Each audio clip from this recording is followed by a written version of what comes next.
Witamy Państwa serdecznie. Miło nam, że możemy tutaj razem z Państwem być. Proszę Państwa, dawno już w Poznaniu nie byliśmy, także cieszymy się. Dziękujemy organizatorom za to, że nas tutaj zaprosili. Cóż, proszę Państwa, o zespole parę słów mówiłem. Śpiewamy po łękowsku, po ukraińsku, po polsku. Również dzisiaj w odsłonie łękowskiej się Państwu zaprezentujemy. No i parę słów o instrumentach, gdyż nie mamy dużo czasu, a instrumentów wiele. Tu kolega, który grał Państwu na fujarkach, to zagrał Państwu na sopiłkach ukraińskich, tak? Takie sopiłki ma liczne. A teraz zaśpiewamy taką piosenkę łękowską, nieco spokojniejszą. I nasz kolega, który grał na tychże sopiłkach, zagra Państwu na dudach słowackich, tudzież na największej fujarze w naszym zespole. Będzie można tą fujarę zarówno usłyszeć, jak i oczywiście podziwiać.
Też się, proszę Państwa, w tą fujarę zasłuchałem.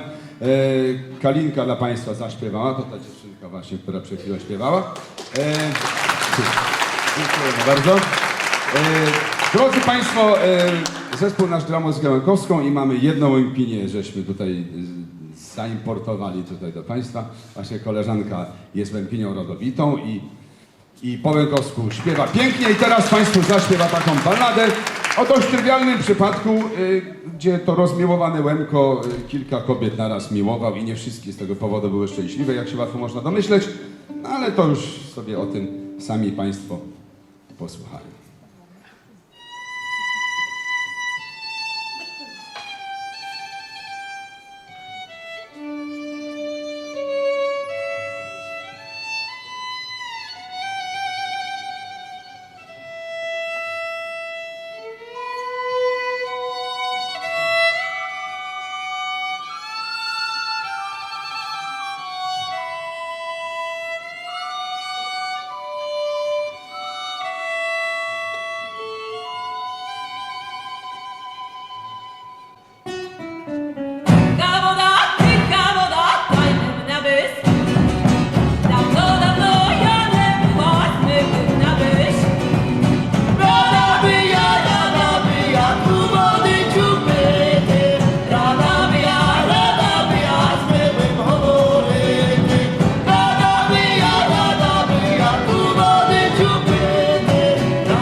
Proszę Państwa, teraz zaśpiewamy tak, jak się kiedyś najczęściej śpiewało. Ludzie przy pracy się spotykali, no i ręce mieli zajęte, głosy wolne i śpiewali bez instrumentów i tak właśnie bez instrumentów teraz Państwu zaśpiewamy.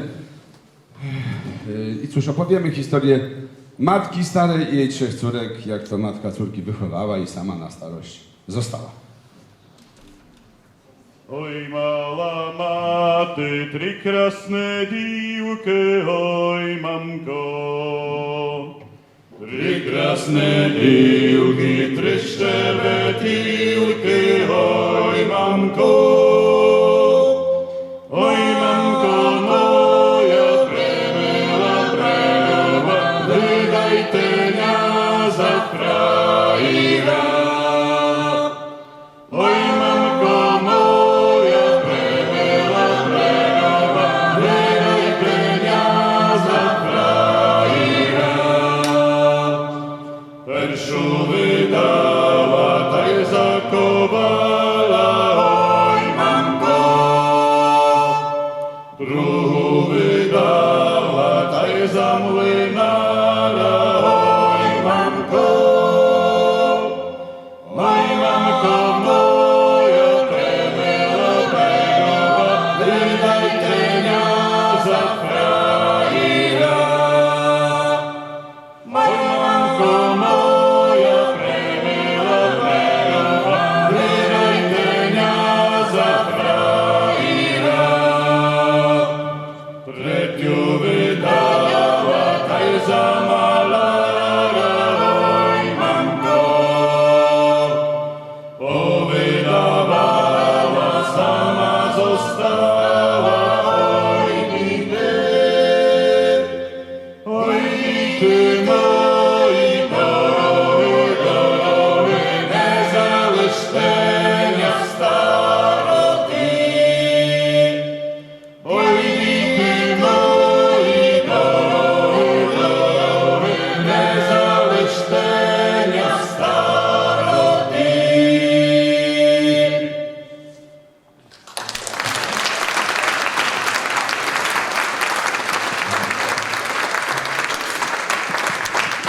Dziękujemy bardzo. No i proszę Państwa, cóż, powoli do końca naszego krótkiego występu będziemy się zbliżać. Jakby ktoś chciał więcej naszej muzyki na płytach, można ją u wolontariuszy tam nabyć. Serdecznie polecamy.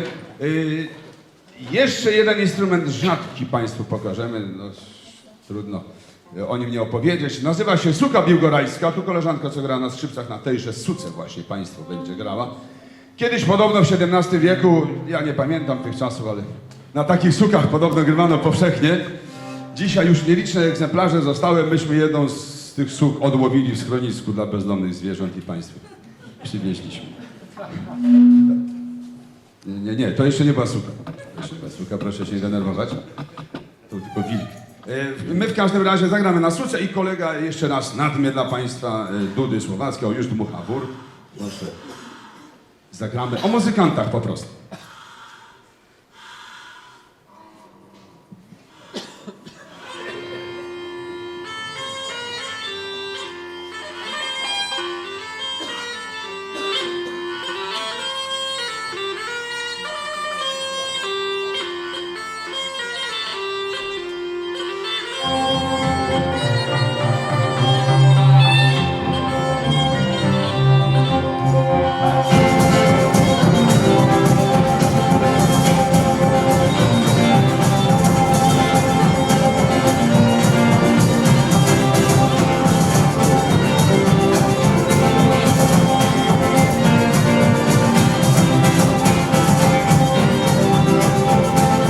Hej, jak karczmy chodak zagrali,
Pani Ewelina Grabań, Ania Różycka, Dariusz Banul, Grzegorz Mazur, Piotr Michalski, Dariusz Mikułowski, Mariusz Wołchowicz i pan Piotr Ziołek.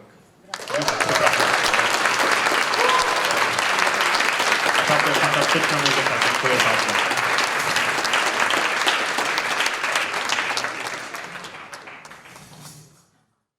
Muzyka łemkowska stanowi znaczną część waszego repertuaru? Tak, no oczywiście. W ogóle nam się na początku głównie graliśmy piosenki łękowskie, bo chyba jest tak, że one są bardziej śpiewne, łatwiej się je opracowuje na głosy. My lubimy na głosy śpiewać i jakby te piosenki łękowskie wpadają łatwo w ucho i bardzo łatwo się je opracowuje. Są takie wdzięczne niezwykle do grania i do śpiewania. A jak wy się uczyliście śpiewać po łemkowsku? Bo czy to od początku było takie proste, czy jednak nie do końca? Znaczy na początku zdawało nam się, że po łękowsku śpiewamy i nagraliśmy taką pierwszą kasetę jeszcze wówczas, gdzie te nasze próby łękowskie no, miały trochę potknięć, trzeba powiedzieć. No i później spotkaliśmy się z Eweliną, namówiliśmy Ewelinę, która była łemki. Ktoś nam powiedział, że jest taka łemkini gdzieś tam w jakimś akademiku. No i żeśmy się z nią spotkali, że tak powiem, zawarliśmy bliższą znajomość, namówiliśmy ją, żeby z nami śpiewała i mówi, a co ja wam tu powiem, wy już dobrze śpiewacie. Nie, no jednak prawie dobrze, nam tak zależy, żeby tak się z nas nie śmiali, a nie, to jeszcze trochę trzeba popracować. Ale najlepszy był czas, kiedy w naszym zespole było dwoje łemków, był chłopak i dziewczyna. Oj, co to się działo? Każdy był z innej wsi. okolicy. Z innej wsi, no. Tak, i nieraz dochodziło do sprzeczek w czasie próby. Jak się co wymawia? Wypowiedzieć dane słowo. Czyli stan. Ja pamiętam taką walkę między Krynicą a Łosiem się odbyła na próbie, która zakończyła się upadkiem próby, bo nie wiadomo było, czy to były Syłzy, czy Syzy w końcu. I nie dało się skończyć opracowania piosenki, próba się rozeszła. To czy muzyka łemkowska ma jakieś cechy, czy potraficie je nazwać, co wyróżnia te pieśni od... Że dla mnie ona jest troszkę tak jak Łemkowie, czyli jest takim pojednaniem kultur ościennych. Ma coś z tej góralszczyzny Beskidu, ma coś z ukraińskiej śpiewności, ma coś ze słowackiego takiego... Taki słowacki rytm fajny. Takiego, nie? tak, Płynie takiego ta muzyka. zadzioru, takiego fajnego. No. Jest o tyle... Jest tak, na przykład Polacy szybciej zrozumieją łemkowską piosenkę niż ukraińską, Tak. czy słowacką. Z kolei Ukraińcy zrozumieją szybciej łemkowską niż polską, jeśli chodzi o słowa. Więc to jest taki, dla mnie to jest rewelacyjny ewenement kultury, która jest jakby takim spoiwem. Jest dostępna dla wszystkich ościennych, pośród których żyje. Tak, no i chyba nas to właśnie głównie ujęło w tym, że jakby w Polsce ciągle mało się wie o łemkach, a to jest fajny pomysł na to, żeby kultury łączyć w sensie artystycznym, bo wszyscy dzielą ten włos na czworo, tą muzykę też tak umiejscawiają, to jest wasze, to jest nasze, a właśnie w tej muzyce łemkowskiej to się tak fajnie przenika, że w zasadzie to jest niepodzielne i to jest niepowtarzalna jakość. Nie? Poza tym to, co ujmuje, to jest też śpiewność i taka melodyjność, która bardzo łatwo wpada w ucho. I czy ktoś rozumie, czy nie rozumie, to potem chodzi i śpiewa. Chodzi i nuci.